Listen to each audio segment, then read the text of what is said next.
Well, hey, Oregon's Measure 113, remember, it was hailed as the fix to the state's long history of legislative walkouts that stall business in Salem and then threaten budgets and bills.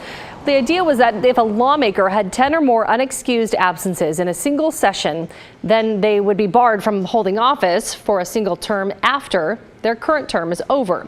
Seems like a simple enough idea on the surface, but as we all know, Senate Republicans in Oregon paid little regard to the measure that 68% of Oregonians approved, flouting the law this past session and promising to challenge it in court if they're not allowed on the ballot. So it's something that many of you have strong feelings about. Pat, I want to know why we vote these things and then people turn around immediately afterwards and decide that they want to get rid of them. Why do we vote for anything at all? And James wrote into us saying, what's going on here? We voted this into law. Does this mean that our vote no longer counts when our elected officials don't want to follow them?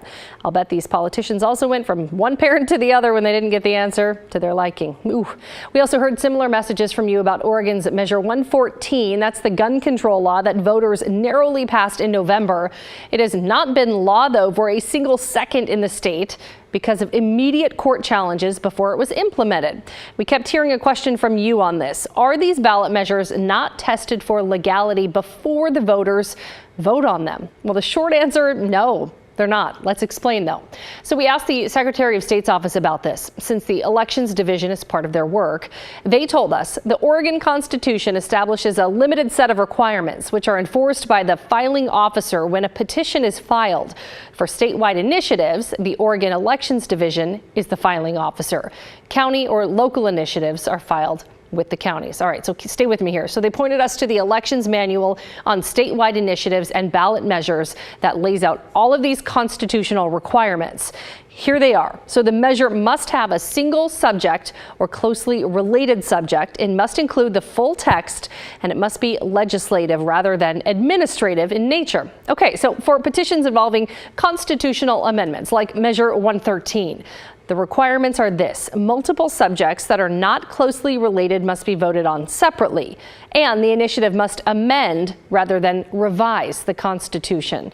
So it seems fairly straightforward, except maybe for that last part, amend and revise. The difference? Well, amend is to add something new, while revise is to change part of something that already exists. Anyways, you'll notice the Constitution says nothing about legality of initiatives. So it surely has to be in this manual, right? Well, it lays out the entire timeline of an initiative petition from the beginning to the end, 16 different steps on a very confusing arrow-filled page, from gathering signatures to certifying a ballot title and really everything in between. But we found nothing about legality. If you dig into the nitty-gritty of each step of the process, which our team did, our answer comes to us at the very bottom of a page, notated with the circled lowercase I. Well, the Secretary of State does not review the prospective petition for substantive constitutional or legal sufficiency. In fact, there's nothing else about the legality of a measure even mentioned in this manual, apart from the constitutional requirements that we already told you about. So that's what's going on when voters pass a ballot measure, but it's immediately challenged in court.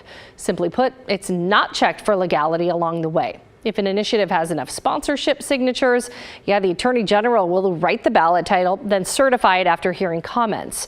Then more signatures are needed. And if they're gathered and they meet the measure meets those constitutional requirements, that it goes to the ballot. Legality, apparently that's supposed to be figured out later, often in the courts. The Secretary of State's office simply says in the U.S., a law, whether passed through the initiative process or legislature, can be challenged in court if a person or group of people can show that the law harms them. And that's what's happening with Measure 114. And if Senate Republicans don't get their way and follow through on a promise of their own, well, that's the fate of Measure 113 as well.